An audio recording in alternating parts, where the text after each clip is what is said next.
ಬೆಳಗ್ಗೆ ಎದ್ದು ತಿಂಡಿ ಏನು ಮಾಡೋಣ ಅನ್ಬೇಕಾದ್ರೆ ನನಗೆ ಸಿಕ್ತು paneer. So let's try butter paneer masala with dosa. ಇದಕ್ಕೆ ಬೇಕಾಗಿರುವಂಥ ಇಂಗ್ರೀಡಿಯೆಂಟ್ಸು ಪನ್ನೀರು, ಆನಿಯನ್, ಹಾಗೆ ನಾನು 2 ಟೈಪ್ಸ್ ಆಫ್ ಕ್ಯಾಪ್ಸಿಕಮ್ನ ಯೂಸ್ ಮಾಡ್ಕೊಂಡಿದ್ದೀನಿ, ಹಾಗೆ ಸ್ಪ್ರೌಟ್ಸ್ ಬೆರೆಸಿರುವಂಥ ಬಟಾಣಿ. ಇದಕ್ಕೆ 3 ಟೇಬಲ್ ಸ್ಪೂನಷ್ಟು ಮೊಸರು ಹಾಗೆ ಸ್ಪೈಸಸ್ನ ಆ್ಯಡ್ ಮಾಡ್ಕೊಳ್ತಾ ಇದ್ದೀನಿ.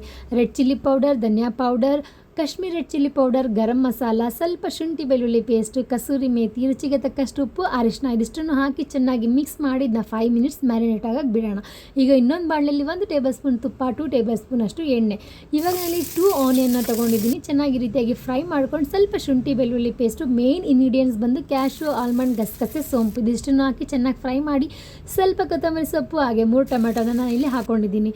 ಈ ರೀತಿಯಾಗಿ ಫ್ರೈ ಆದಮೇಲೆ ಸ್ವಲ್ಪ ರುಚಿಗೆ ತಕ್ಕಷ್ಟು ಉಪ್ಪು ಮತ್ತು ಆಲ್ ದ ಸ್ಪೈಸಸ್ ಹೇಗೆ ನಾವಿಲ್ಲ ಆ್ಯಡ್ ಮಾಡ್ಕೊತಾ ಇದ್ದೀವಿ. ಇವಾಗ ಇದ್ರ ಫ್ರೈ ಆದಮೇಲೆ ಇದನ್ನು ಕೂಲ್ ಆಗಕ್ಕೆ ಬಿಡೋಣ. ಇನ್ನೊಂದು ಬಾಣಲೆಯಲ್ಲಿ ತುಪ್ಪ, ಎಣ್ಣೆ ಹಾಕಿ ನಾವು ಮ್ಯಾರಿನೇಟ್ ಆಗಕ್ಕೆ ಇಟ್ಟಿರುವಂಥ ಪನ್ನೀರನ್ನ ಇದಕ್ಕೆ ಹಾಕ್ಕೊಂಡು ಸ್ವಲ್ಪ ಫ್ರೈ ಮಾಡಿ ಲಿಡ್ಡಿಟ್ಟು 5 ಮಿನಿಟ್ಸ್ ಕ್ಲೋಸ್ ಮಾಡಿ ಬೇಯಿಸ್ಬೋದು. ಈ ರೀತಿಯಾಗಿ ಬೇಯಿಸಿದ ಮೇಲೆ ಮತ್ತೆ ನಾವು ರುಬ್ಬಿಟ್ಟಿರುವಂಥ ಮಿಶ್ರಣನ ಇದಕ್ಕೆ ಆ್ಯಡ್ ಮಾಡಿ ನೀರನ್ನು ನಿಮಗೆ ಎಷ್ಟು ಬೇಕಷ್ಟು ನೋಡಿ ನೀರನ್ನು ಆ್ಯಡ್ ಮಾಡ್ಕೊಳ್ಳಿ ಮತ್ತು ರುಚಿಗೆ ತಕ್ಕಷ್ಟು ಉಪ್ಪು ಇದಿಷ್ಟನ್ನು ಹಾಕಿ ಚೆನ್ನಾಗಿ 5 ಮಿನಿಟ್ಸ್ ಬಾಯ್ಲ್ ಆಗಕ್ಕೆ ಬಿಡೋಣ. ಈಗ ಒನ್ಸ್ ಬಾಯ್ಲ್ ಆದಮೇಲೆ ಸ್ವಲ್ಪ ಬಟರು ಹಾಗೆ ಕಸೂರಿ ಮೇಥಿ ಹಾಕಿ ಇನ್ನೊಂದು 5 ಮಿನಿಟ್ಸ್ ಬಾಯ್ಲ್ ಆಗಕ್ಕೆ ಬಿಟ್ಟರೆ ಬಟರ್ ಪನ್ನೀರ್ ಮಸಾಲ ರೆಡಿ. ದೋಸೆ ಹಿಟ್ಟು ರೆಡಿ ಇದ್ದರೆ ಬಟರ್ ಪನ್ನೀರ್ ಮಸಾಲ ರೆಡಿ ಇದ್ದರೆ ಸೂಪರ್ ಫಾಸ್ಟಾಗಿ ಬ್ರೇಕ್ಫಾಸ್ಟ್ ರೆಡಿ ಆಗುತ್ತೆ. Thank you so much.